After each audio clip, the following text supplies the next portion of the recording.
Hello everyone, Girnar coaching academy या चॅनलवर तुमच्या सर्वांचं स्वागत आहे. नफा आणि तोटा म्हणजेच प्रॉफिट अँड लॉस या व्हिडिओच्या पार्ट 1 मध्ये आपण नफा आणि तोट्याची काही बेसिक फॉर्म्युले आणि काही एक्झाम्पल्स बघितले, ते कसे सॉल्व्ह करायचे ते बघितले. तर त्याच्या पुढचे काही एक्झाम्पल्स आपण या व्हिडिओमध्ये बघणार आहोत.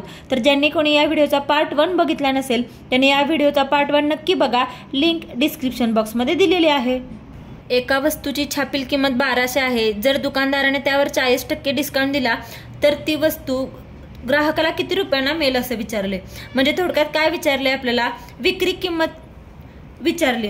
आपल्याला फॉर्म्युला माहिती आहे, विक्री किंमत म्हणजे काय, छापील किंमत गुणिले 100 वजा शेकडा सूट भागिले 100. आता छापील किंमत काय आहे तर ती आहे 1200. आपण व्हॅल्यू पुट करूया, 1200 गुणिले 100 वजा शेकडा सूट. सूट म्हणजे काय, डिस्काउंट. तो किती दिलाय, 40% डिस्काउंट दिलाय, भागिले 100. आता हे सॉल्व करूया. 1200 गुणिले 100 वजा 40 किती येतं, 60 भागिले 100. या झिरोला हा झिरो कॅन्सल, या झिरोला हा झिरो कॅन्सल झाला. आणि 12 गुणिले 6 किती येतं, 72. आणि म्हणजे ह्याचं आन्सर काय झालं, 720 रुपये. म्हणजे वस्तू ग्राहकाला किती रुपयाला मिळेल तर 720 रुपयांना. दुकानदाराने एक वस्तू 5400 रुपयाला विकली तर 10% तोटा होतो आणि तर 20% नफा होण्यासाठी ती वस्तू किती रुपयांना विकावी लागेल असं विचारले. किती रुपयांना विकावी लागेल म्हणजेच काय, थोडक्यात आपल्याला विक्री किंमत विचारले. मग आपल्याला फॉर्म्युला माहिती आहे, आपण कसं काढायचं याचा आन्सर. विक्री किंमत म्हणजेच काय असतं, खरेदी किंमत. मग आता खरेदी किंमत काय दिली इथं आपल्याला, किती रुपयांना विकली, 5400. म्हणजे खरेदी किंमत झाली आपल्याला 5400 आणि दिले काय आपल्याला 10% तोटा होतो पहिल्यांदा दिले आणि 20% नफा होण्यासाठी कितीला विकावं लागेल असं विचारलंय. तर अशा उदाहरणामध्ये जी गोष्ट पहिल्यांदा दिली असेल ती छेदाला लिहायची. काय दिली पहिल्यांदा, 10% तोटा. मग ट्रिक काय करायची, 100 वजा तोटा किती दिलाय, 10. जेव्हा तोटा असतो तेव्हा वजा करायचं आणि तोटा ॲज इट इज लिहायचं म्हणजे 10. आणि नंतर काय दिलंय, 20% नफा. मग ते 100 मध्ये अधिक करायचं, 100 अधिक 20. जेव्हा तोटा असेल तेव्हा 100 मधून वजा करायचं आणि जेव्हा नफा असेल तर 100 मध्ये अधिक करायचं. आणि जी गोष्ट पहिल्यांदा दिली असेल ती कुठे येणार, छेदाला येणार. मग आता आपण हे सॉल्व करूया. 5400 गुणिले 100 अधिक 20 120 आणि 100 वजा 10 किती आलं, 90. या झिरोला हा झिरो कॅन्सल झाला. इथे 9 ने भाग जातोय, 9 1 9, 9 सक 54. म्हणजे किती झालं, 600 गुणिले 12, 12 गुणिले 6 72 आणि हे 2 झिरो ॲज इट इज. म्हणजे विक्री किंमत काय आहे, 20% नफा होण्यासाठी ती वस्तू कितीला विकावी लागेल तर 7200 रुपयांना विकावी लागेल. एक वस्तू 400 रुपयास विकल्याने विक्रीच्या 1/10 नफा झाला तर त्या व्यवहारात शेकडा नफा किती झाला. आणि आपल्याला हे खाली 4 ऑप्शन्स आहेत. तर आता काय सांगितले, विक्रीच्या 1/10 जेव्हा 4 असेल तेव्हा त्या संख्येला गुणायचं. विक्री किती आहे आपली 400, 400च्या 1/10. मग आता हे सॉल्व करूया. झिरोला हा झिरो कॅन्सल म्हणजे किती नफा झाला, नफा झाला 40. विक्री किंमत दिली आहे 400 रुपये आणि जर नफा 40 असेल तर आपल्याला इथे खरेदी किंमत भेटेल. म्हणजे 400 वजा 40 किती झाली, खरेदी किंमत 360 रुपये झाली. मग आता आपल्याला विचारलंय काय, शेकडा नफा. मग आपण शेकडा नफा कसा काढतो, शेकडा नफा बरोबर नफा भागिले खरेदी किंमत गुणिले 100. मग आता आपण व्हॅल्यू पुट करूया. आपला नफा किती आहे, नफा आहे 40. खरेदी किंमत आपण काढली ती किती आहे, 360 गुणिले 100.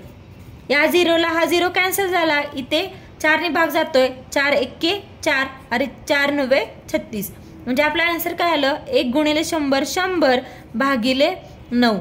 म्हणजे हेच आपण 100/9 कसं लिहू शकतो, 11.1/9. म्हणजे 11 गुणिले 9 99 अधिक 1 100 म्हणजेच किती, 100/9. म्हणजे आपला आन्सर काय, 11.1/9, ऑप्शन नंबर 2.